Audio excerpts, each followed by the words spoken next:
La muerte no comenzó con el dolor, sino con el olor.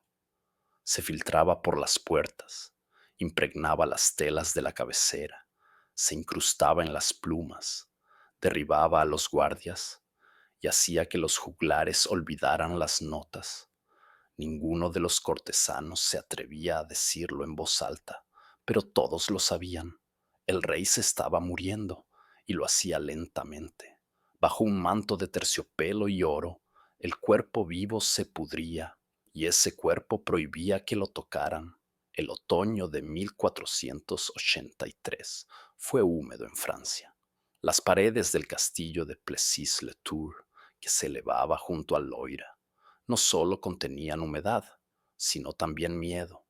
El rey Luis, apodado el Araña, llevaba 3 meses sin salir de sus aposentos. No permitía entrar a los médicos. Ordenó tapar las rendijas de las contraventanas con cera. Prohibió tocar su lecho y su cuerpo, e incluso su propia hija María, llorando, se arrodillaba ante la puerta, suplicándole que la abriera.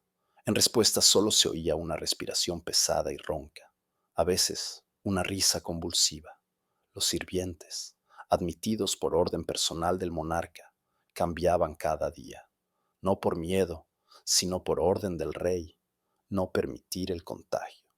Por desgracia, el contagio no venía de otros, venía de dentro. Según el testigo del camarero Jean Gauthier, la piel de su majestad se había ennegrecido en el vientre y los muslos. Las llagas supuraban y el olor era tal que los animales del establo comenzaban a agitarse convulsivamente cuando el viento traía consigo los vapores. Estas palabras las recogería más tarde en su tratado sobre las enfermedades de los tiranos y los santos, el médico de la orden franciscana, Fray René de Lille. Nadie sabía con certeza qué era lo que había afectado al rey. Corrían rumores, mercurio, veneno lento, maldición sacrílega, una enfermedad sifilítica abominable. Pero el propio Luis sabía que se trataba de un castigo. Creía que los sirvientes de la reina Juana le habían echado en secreto moho sagrado y que ahora su cuerpo se estaba descomponiendo porque Dios lo había permitido. Dejó de comer carne y se alimentaba solo de codornices y dátiles, regándolo todo con vino macerado en tomillo y aceite de incienso. Por las noches rezaba en la oscuridad, ordenando que no se encendiera ninguna vela, para que el Señor no se apartara de mi oscuridad. Sin embargo, no solo la enfermedad atormentaba al monarca moribundo, el moho crecía no solo en el cuerpo, sino también en las mentes de los cortesanos. El heredero, el delfín Carlos, recibía cada vez con más frecuencia a los embajadores sin permiso. El viejo canciller d'Argenson escribía en sus notas personales: el rey ya no gobierna, se pudre, y mientras se pudre, todos vivimos con el temor de que un solo estornudo de su hijo signifique nuestra muerte. Los embajadores de Borgoña fueron devueltos 2 veces sin haber visto al soberano. El duque de Borbón huyó presas del pánico de Turena al enterarse de que el rey había enviado a hombres con guantes de hierro para recordarle quién soy mientras aún estoy vivo. Luis prohibió incluso que le trataran las úlceras. Cuando el médico personal Mathieu de Saint-Lô, a instancias del confesor, intentó vendar las zonas en descomposición con vinagre y romero, el rey ordenó que lo arrojaran al foso. No me toquéis, ya estoy en el juicio de Dios, y vuestros forcejeos solo retrasan mi paso, dijo, y la sangre que brotaba de sus ojos parecía más óxido que sustancia viva. Rechazó la sangría que le propusieron los médicos del monasterio de Fontevraud con un grito: queréis expulsar al diablo, pero él es todo mi poder. Tenía los labios agrietados y respiraba como un perro. Hablaba con fantasmas. Por las noches llamaba a su padre y a uno de sus consejeros ahorcados, repitiendo: estáis detrás de mí. Oigo vuestro aliento en mi cuello. El castillo comenzó a desmoronarse. Las reservas de pescado salado se echaron a perder. Los ratones royeron las bolsas y nadie se atrevía a bajar a los sótanos. Las ventanas estaban tapiadas con tablas. Luis ordenó que se prohibiera el repique de las campanas. El tiempo ya no pertenece a los vivos, explicó. Quitaron y quemaron la campana de latón, por miedo a que el metal estuviera maldito. El sacerdote Pierre de Charpentier, tras escuchar la confesión del rey a través de la puerta cerrada, escribió más tarde: renunció a la carne, pero no al trono. Morirá en él y no en la cama. En ese momento, las intrigas se cerraban como un anillo. Los partidarios de Carlos ya se repartían las esferas de influencia. La reina intentó obtener el derecho de firma, pero su canciller fue destituido. Los antiguos consejeros desaparecían. Los cuerpos de algunos fueron encontrados en el Loira, con piedras atadas a los pies. Uno de ellos, Martin de Beau, guardián del sello, desapareció después de informar por la mañana de que en los informes del legado papal se mencionaba la frase: el rey está muerto, que viva su hijo. Luis seguía pudriéndose, según el testimonio del servicio de cocina. Durante las 2 últimas semanas no se le pudo alimentar con nada más que yemas de huevo ablandadas mezcladas con agua rosada. Sus heces eran sanguinolentas y su orina un líquido negro. A pesar de ello, seguía sosteniendo la pluma en la mano y firmando documentos, aunque su firma temblaba. En 2 ocasiones ordenó personalmente el arresto de 2 obispos que supuestamente estaban organizando un concilio póstumo. El horror culminó la noche en que el rey ordenó que le trajeran un espejo. Se miró en él, permaneció en silencio durante un largo rato y luego dijo: este no soy yo, es el cuervo que me ha esperado desde que nací. 3 días después, prohibió incluso que se limpiaran los excrementos de debajo de su lecho. El olor se volvió insoportable. Abrieron las ventanas. Empezó a llover. El agua goteaba sobre el cuerpo en descomposición y, según uno de los sirvientes, susurró que los ángeles le lavaban las manos antes de quemar su carne. Las úlceras sangrantes le llegaban a la espalda y el pus se filtraba a través de la camisa. Uno de los monjes describió que su majestad no irradiaba luz, sino una oscuridad pegajosa y pesada. El 8.º día de octubre, alrededor de las 4 de la madrugada, el rey dejó de respirar, pero solo 10 horas después, los guardias permitieron que alguien entrara. Del cuerpo solo quedaba la envoltura. La piel se había desprendido. La lengua estaba negra y el pecho hinchado. Un sirviente que intentó dar la vuelta al cuerpo perdió el conocimiento. El intento de embalsamar el cadáver fracasó. Las vísceras se habían pegado y el cuchillo no podía penetrar. Hubo que abandonar el cuerpo. Lo envolvieron en 10 capas de tela empapadas en resina. La muerte de Luis creó un vacío. Carlos se convirtió en rey, pero nadie reconocía su autoridad. Los duques se negaron a asistir a la coronación hasta que se presentara el cadáver. El legado papal regresó sin obtener respuesta. La multitud en Tours derribó las puertas del castillo gritando: llevaba muerto un mes. Decenas de viejos enemigos fueron devueltos a la corte y todos llegaron con reclamaciones. Las crónicas posteriores llamarían a esas semanas el tiempo del trono podrido.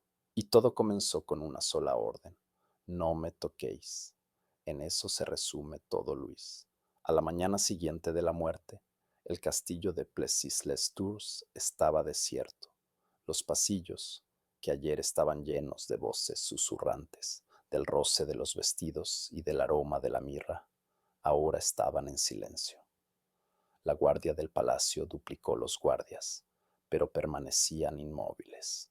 Nadie se atrevía a acercarse a las puertas de los aposentos, donde aún yacía el cadáver. La orden era inequívoca: enterrar sin autopsia, sin lavado, sin ungir con santos ungüentos. Al mismo tiempo, el rey dejó un testamento formal, escrito de su puño y letra, con letra temblorosa. En ella ordenaba que no se abriera su cuerpo, para no dar a Satanás la prueba de su victoria sobre la carne real. Se prohibió a los médicos entrar en los aposentos. 3 escribanos y un sacerdote dieron fe de la voluntad del rey, y todos ellos desaparecieron durante las 2 semanas siguientes. Uno, según los rumores, se ahogó. Otro fue acosado por perros en un bosque cercano.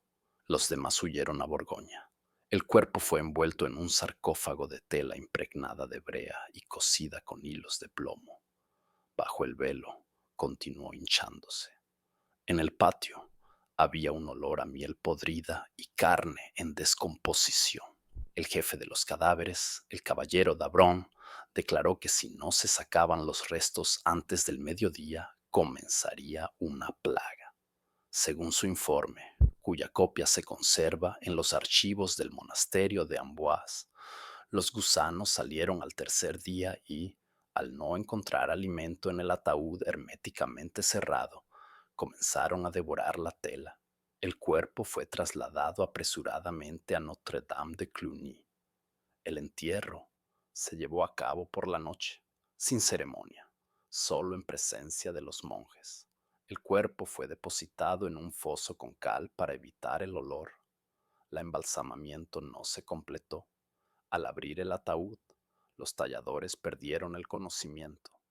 Uno de ellos, un monje llamado Jules, que más tarde quedó ciego, dictó un testimonio en el que afirmaba que en el interior no había carne, sino un coágulo de agua negra, como si el pecado mismo hubiera devorado los huesos. Este documento se conservó en el monasterio de Saint-Denis, pero en el siglo XVII fue considerado excesivo en su tono. Mientras el cuerpo se descomponía en cal, la lucha por el poder se reavivó con fuerza redoblada.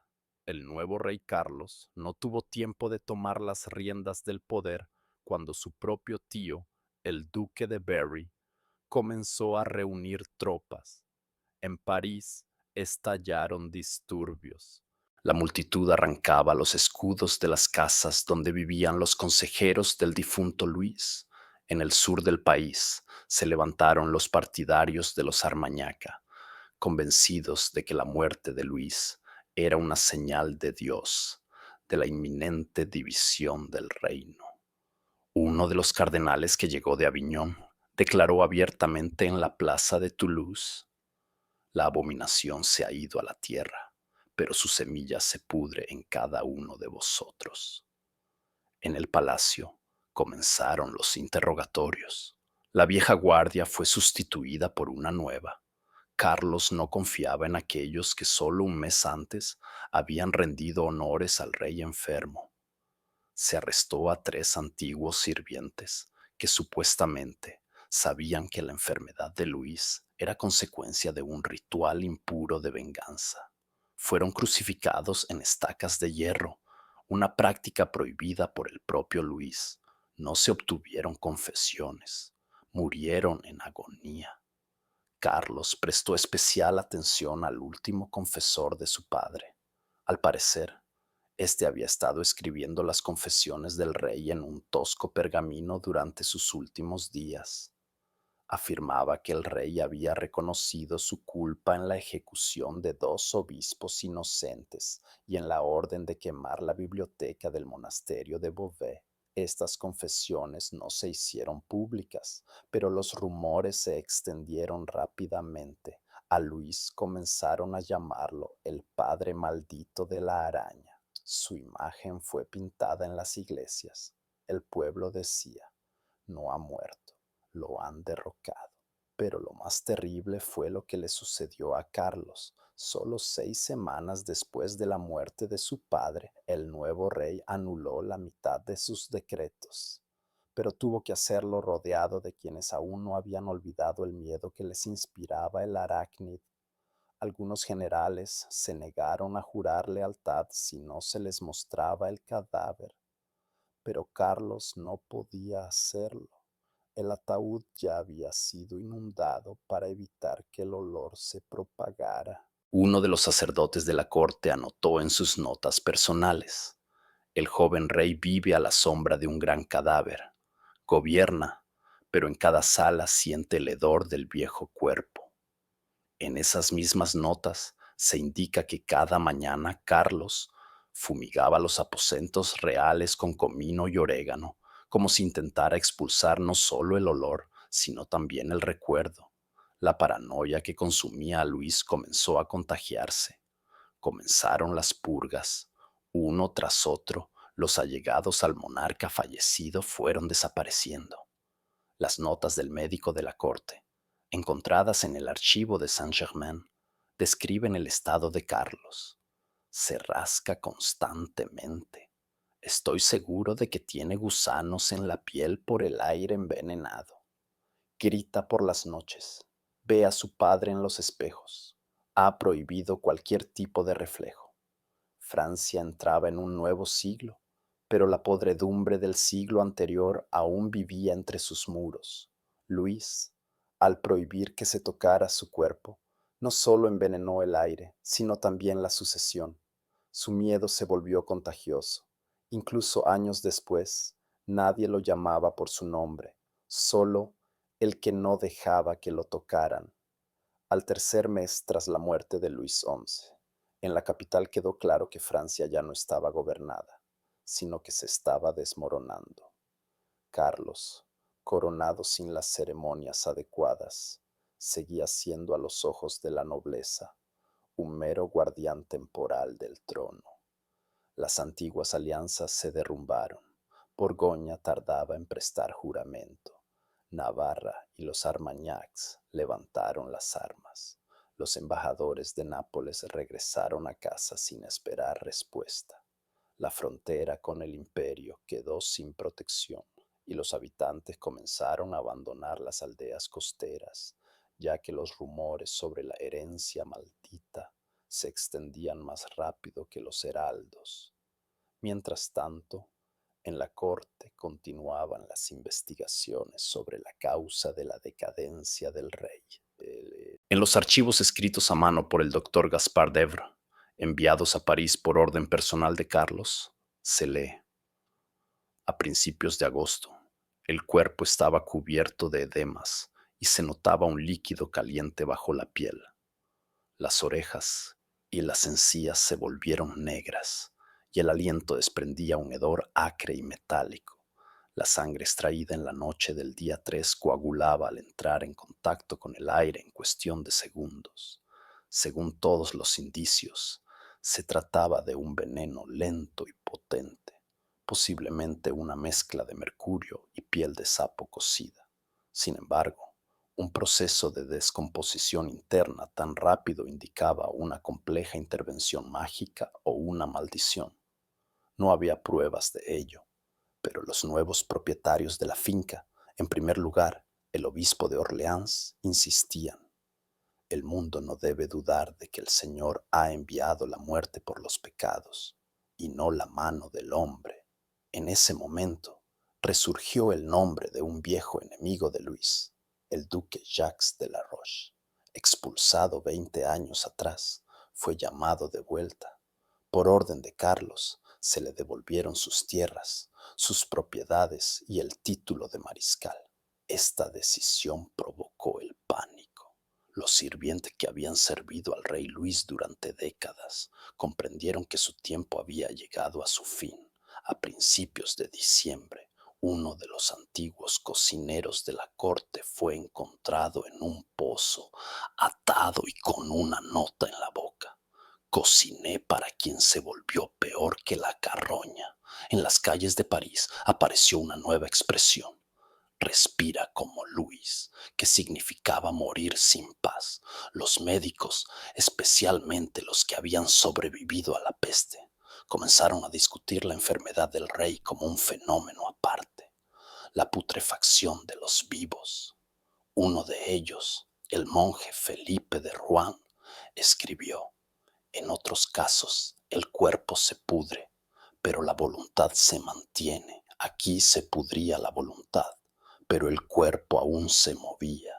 Esta interpretación fue posteriormente condenada como herejía y el autor fue decapitado. Mientras tanto, Carlos se encerró definitivamente.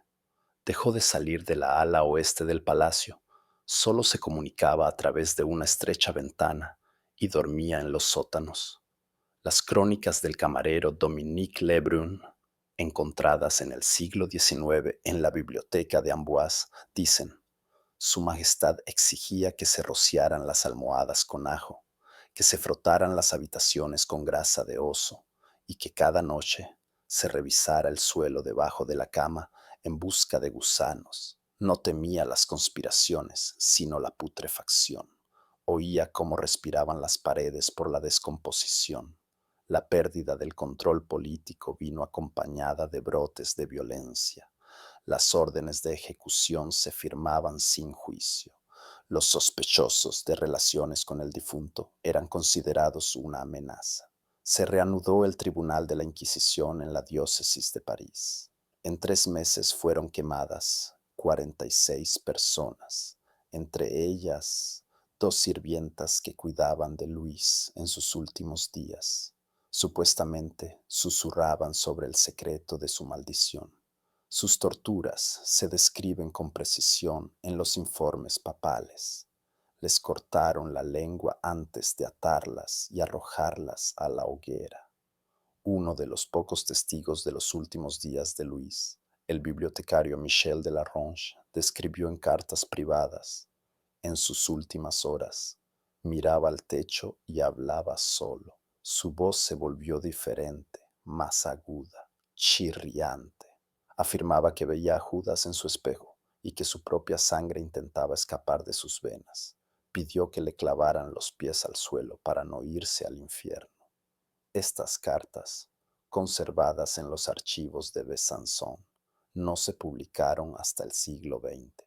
En el momento de los hechos descritos, se guardaban en un cofre cerrado con llave para evitar la tentación de mentes poco preparadas. Los rumores de que la muerte de Luis era el resultado de una vendetta o de un castigo divino comenzaron a alimentar las revueltas campesinas. En Limoges se produjo el saqueo de un monasterio. La multitud exigía entregar los huesos de la araña y quemarlos. En Reims, 7 sacerdotes desaparecieron en una sola noche. Se encontró una pared escrita con sangre. Se ha ido, pero sigue entre nosotros. Carlos se vio obligado a pedir ayuda a la iglesia. Envió una petición al Papa para que se rehabilitara la memoria de su padre. No obtuvo respuesta. Por el contrario, el legado que llegó al concilio de primavera en Troyes declaró abiertamente: el hombre que prohibió el contacto físico se convirtió él mismo en símbolo de la maldición. Su muerte es una advertencia para todos los que gobiernan sin temor a Dios. Las personas que rodeaban a Carlos cambiaron. Ya no confiaba en nadie que hubiera servido a Luis. Su médico personal fue sustituido por una curandera de Poitou. Ella le ofreció protección. Cada mañana debía beber una infusión de corteza de álamo, comerse una mosca muerta y leer 300 veces: Yo no soy quien se pudre. Carlos lo hizo. Al cabo de un mes se le cayó el pelo. Las disputas internas se intensificaron. Los duques reunieron ejércitos privados. La iglesia hablaba cada vez más abiertamente de la necesidad de revisar el trono. En estas condiciones, en la tercera primavera tras la muerte de Luis, Francia entró en una serie de disturbios que los historiadores llamarían más tarde la Gran Disyuntiva. Pero todo comenzó con una orden, con una puerta que permaneció cerrada, con un cuerpo que estaba prohibido tocar. En la primavera de 1486, 2 años y medio después de la muerte de Luis XI, Francia se encontraba en un estado de rebelión reprimida. El país temblaba, no por las sables y las flechas, sino por la sensación de anarquía, desolación y miedo. A los ojos del pueblo, la nobleza y el clero, el poder real ya no era sagrado, se había podrido y lo único que quedaba era el olor. Carlos, coronado sin reconocimiento, acosado por las revueltas, apenas salía de la torre de Amboise. Los últimos documentos firmados por su mano estaban escritos en un pergamino manchado de tierra y sudor. La firma temblaba, las palabras se difuminaban. Según la descripción del archivero Jacques Sorel, la carta fue escrita en 2 sesiones, con 3 días de intervalo. En ese tiempo, Su Majestad perdió el conocimiento 3 veces y se cambió 2 veces la camisa de dormir, ya que estaba empapada por el miedo. En la noche del 27 de mayo se produjo un incendio en el castillo. Al parecer, uno de los sirvientes prendió fuego a una infusión de hierbas justo en la puerta de los aposentos, tratando de limpiar el aire de la podredumbre. Este acto fue la gota que colmó el vaso. Carlos ordenó evacuar toda la ala oeste y él mismo bajó a los subterráneos, donde, según los testimonios, pasó 32 días sin luz. En las crónicas del monje Bernard de Sens hay una anotación. No hemos visto a su majestad desde Pentecostés, pero le oímos deambular por la noche, rezar en la oscuridad y susurrar que oye los pasos de su padre. Está convencido de que no ha muerto. Mientras tanto, el cuerpo de Luis yacía en el fondo de la tierra. Pero en mayo ocurrió un incidente que conmocionó al país. Unos obreros que reforzaban las criptas de la Catedral de Cluny descubrieron por casualidad un compartimento tapiado del que salió un vapor fétido. Uno de los albañiles cayó muerto. El segundo cayó en delirio y repetía: hay una araña, está viva, me llama por mi nombre. El sacerdote local atribuyó este suceso a la expiación incompleta de los pecados cometidos en vida. Se convocó un consejo episcopal de emergencia, pero no se llegó a ninguna conclusión. Nadie quería tocar el ataúd. En junio se extendió por todo el país el rumor de que el cuerpo de Luis no se había descompuesto, pero tampoco se había conservado, sino que seguía supurando. La masa negra y acuosa que se encontró en el suelo de la cripta provocó nuevas acusaciones. Los duques de Aquitania y Limousin afirmaron que la maldición no había desaparecido, sino que se alimentaba de Francia. Exigieron que se llevara a cabo un ritual de purificación del trono. Esto significaba la abdicación total de Carlos y el traslado de la capital. Lo último significaba la división. Carlos se negó. Salió ante el pueblo en Notre Dame, en París. Tenía el rostro cubierto de llagas, no tenía pelo y su voz era ronca. Intentó hablar de paz, pero nadie le escuchó. Uno de los testigos, un escribano de Reims, escribió: la gente retrocedió como si hubiera visto a un muerto. Olía como un cadáver, y lo era. 2 días después, Carlos desapareció. No lo encontraron durante 7 días. Luego apareció en Rouen y declaró que se iba a purificar. Tenía la intención de reescribir el testamento de su padre, destruir los sellos y declarar nulos los decretos anteriores. Pero eso no sucedió. Al segundo día, lo encontraron inconsciente en Rouen. Había bebido vinagre y se arrancaba el pelo del pecho. Lo llevaron a una abadía, donde pasó el resto de su vida. A partir de ese momento comenzó la última etapa de la desintegración. Francia, sin un gobernante real, se dividió en distritos militares. Cada duque gobernaba su región. El legado papal despojó oficialmente a Carlos de su título y pronto reconoció como rey a su hermano menor, Carlos, conde de Angulema, pero éste se negó. Dijo: no me sentaré en un trono donde se pudre mi padre. En estas circunstancias, en noviembre se celebró una reunión secreta de la nobleza. Se tomó la decisión de anular las leyes de Luis XI. Su reinado fue reconocido como fuente de la llaga espiritual y todos sus decretos como profanación de la cruz y del trono. Su nombre fue excluido de las oraciones. Su ataúd fue dejado en Cluny, pero las paredes fueron tapiadas con un muro doble. A partir de entonces, nadie podía entrar allí. Un año después, Francia seguía siendo formalmente un Reino Unido, pero en realidad estaba gobernada por 7 personas. Sus decisiones eran coordinadas por un consejo que se reunía en Tours. Carlos nunca regresó. Murió solo en un monasterio a la edad de 28 años, susurrando en latín el nombre del padre al que una vez temió. El cuerpo de Luis no fue tocado después. Se pudrió como él mismo en vida. Prohibió que lo tocaran y con ello se borró de la memoria de los vivos. Pero su muerte fue el comienzo de la desintegración del poder, los rituales y la fe en la inmutabilidad del trono. Murió como vivió, rodeado de muros, en la podredumbre y el miedo. Pero el miedo le sobrevivió. Las crónicas posteriores serán cautelosas. No escribirán sobre el rey, sino sobre la sombra que olía a muerte. En las academias, su nombre solo se estudiará en el contexto de los síntomas de la desintegración interna del Estado. Y el pueblo, muchos años después, seguirá susurrando: no seas como Luis, no te pudras hasta la muerte, porque quien prohibió que se le tocara creó un vacío en el que cayó todo un reino.